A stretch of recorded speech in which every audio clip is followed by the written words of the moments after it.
Hey everyone, Rascal here. And Mama, welcome to our podcast. In today's podcast, we're covering one of the greatest Spongebob and Christmas specials ever made. Yes. Christmas who? Absolutely. It's so fantastic. It deserves its own podcast. Yes. Now, in this episode, if you have or haven't seen it, Sandy and Spongebob introduced Bikini Bottom to Christmas.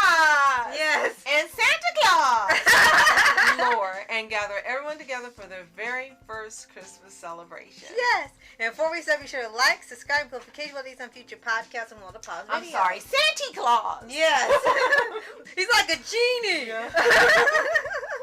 I remember the first time I saw this with you, and I absolutely loved it from the very first view, and I was like, okay, this is brilliant. It was fun, it was brilliant, and you loved SpongeBob's enthusiasm, and you loved how he wanted everyone to be happy, and you just loved how the entire episode was and how it ended. It's a perfect episode. Yes. It's one of the most perfect episodes of SpongeBob, and one of the most perfect animated episodes of a Christmas holiday. Yes. Episode. Duh. Right. And this is, and you didn't even know it back when it was out. It was like a prelude to It's a SpongeBob Christmas, because that special had the exact same fun tone to this one. And it looks like maybe Tom King loved it just as much as the SpongeBob fandom, because that one is just as amazing as this. Yeah. And for this one, it starts off with Patchy and with his little show, I guess. Yeah. And he tells the audience that how SpongeBob first celebrated Christmas, because they actually celebrate Christmas in Bikini Bottom now, and he tells you when they first started. And Sandy actually tells SpongeBob about it. And the only part I thought was odd about the episode is that Sandy didn't come back the rest of the episode. I thought that was just a little weird, because when the misconception of when Santa arrived at night, she didn't tell him that he had to be asleep for him to show up. Kind of thought that was weird that she didn't show up to explain that. But aside from that, it was just hilarious how she was telling him, and as Patchy's narrating, she's doing all these weird things over the narration. It's just like, okay, what is she telling him? I think she's telling him more than just about Santa, because it was just like those strangest reactions and expressions, the animation. It was just like, are you sure she's talking about Santa Claus, or is it something else? And I love how after he learns, he starts spreading it to everyone else. Patrick, yeah. But also the rest of the town, or the rest of Bikini Bottom, I should say. Yes. And then everyone wants to see Santa Claus. Yes. And everyone wants to get a gift. And in true SpongeBob fashion, it goes awry. Yes. And Squidward gets involved in this thing that he knew nothing about either. Right. And he was just vehemently against it. He thought we would have lost our minds. He didn't want to celebrate none of this. He wasn't having it. And of all people to help SpongeBob, it was Squidward. Yeah. Because they had started off with they're going to send letters to Santa. They don't have a mailbox to send them to the surface, so they put letters in a bottle, and they shot up to the surface so Santa would come pick them up and get their letters. And you don't never know if he actually got them or not. And then there came the point after they had the very first Christmas song, they were just going to sit around and wait for Santa to arrive, and unfortunately none of them were ever told that you have to be asleep. I need to add one thing. Yes. La la la la la la la. Yes, one of the best little scenes in there. La, la, la, la, la. And when Santa doesn't arrive, the citizens are pretty angry with SpongeBob because they thought they were lied to, and they just wasted their time. And SpongeBob, of course, is heartbroken. Squidward acts like a donkey because they put the thing on the screen like he was wrong, and he was just reveling how he was right and screwing with SpongeBob. And then SpongeBob still gives him a gift even though Santa didn't arrive. Yeah. And it was a little handmade wooden clarinet he made for Squidward. And then Squidward feels so bad and so guilty that he goes and dresses like Santa Claus and pretends to be him.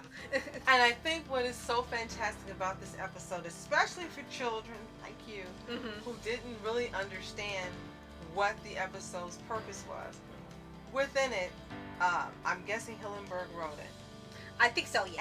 And it conveyed what the sentiment was perfectly, without being syrupy or overdone or saccharine sweet or any of that. It was fun, but the message got across of it being about spreading joy and doing for others and helping others. Yes. And it got across perfectly in there. And I think every kid that watched that learned that lesson without it being beaten into over the head with it or being preached to or any of that. It was a perfect vehicle for spreading that type of message and for spreading love. Yes. Especially, as you said, through all people's Squidward.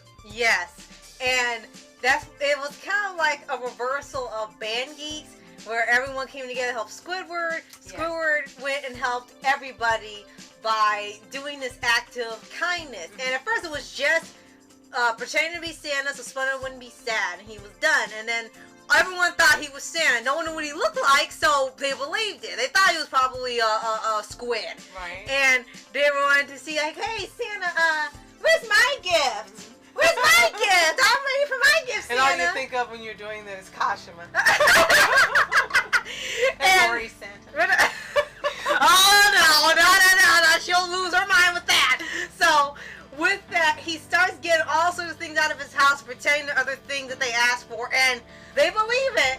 And you don't even mind that all the citizens were kind of just dumb for that. They were just happy to be getting the gift and were just full of joy. And Squidward went through the trouble to just take everything out of his house and give it to them. And they patiently stood in line until the line ran out, just like they do at the stores and the kids are to see Santa. Yes. Again, it was just perfectly done. Everything was just translated and everything was just perfect about this episode. Right. And it is one of the things that made season 1 not only a standout, but cemented SpongeBob for history. Yes. This episode is known by anyone that's seen this show, and it's talked about every time that time of year comes around. If you're a SpongeBob fan, you're gonna be watching that episode. Yes.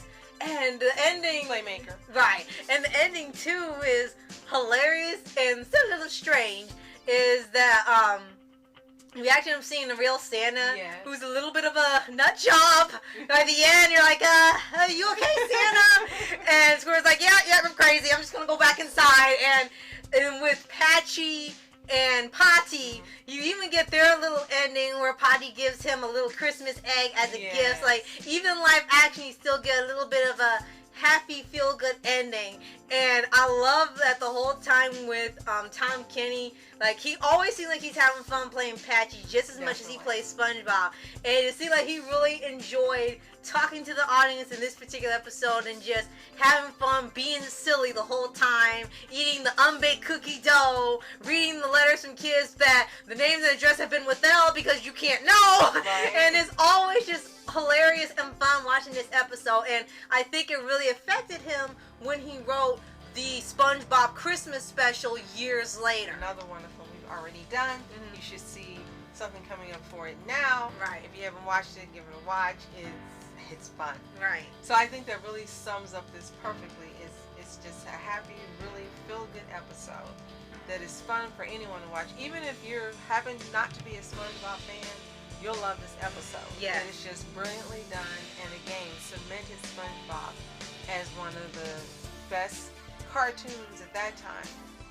Ever to Grace the Network. Something that was really different, and also reminded you, if you were a kid, you knew what a kid, you knew what a kid was like. Right. But if you weren't a kid, an adult watching it, reminded you of what it felt like to be a kid and how much fun it was. And it's just, as you said, a really feel-good episode. So we know you've seen it. Let us know what you think in the comments. Is it one of your favorite episodes? Do you watch it every year like we do? Let us know. Playmaker 2. Yeah. And if you haven't seen it, where have you been under a rock with Patrick? Right. Get out there and watch this episode and come back and let us know what you think. Yes. And if you haven't already, subscribe for updates and weekly videos on your favorite anime series, anime shows, and all things animation. Absolutely. We really appreciate your taking the time out of your holiday plans to listen to and watch this video. We love you very much, and we want to support you as well. So if you've got something going for the holiday season, put a link so we can watch your video, check it out, leave a comment, and if we aren't already subscribed to you, support you as well. Yes. So, thank you so much for watching Muscular Entertainment. And Mama Entertainment. Have a fantastic day. Peace. La la la la la la la la la la la la.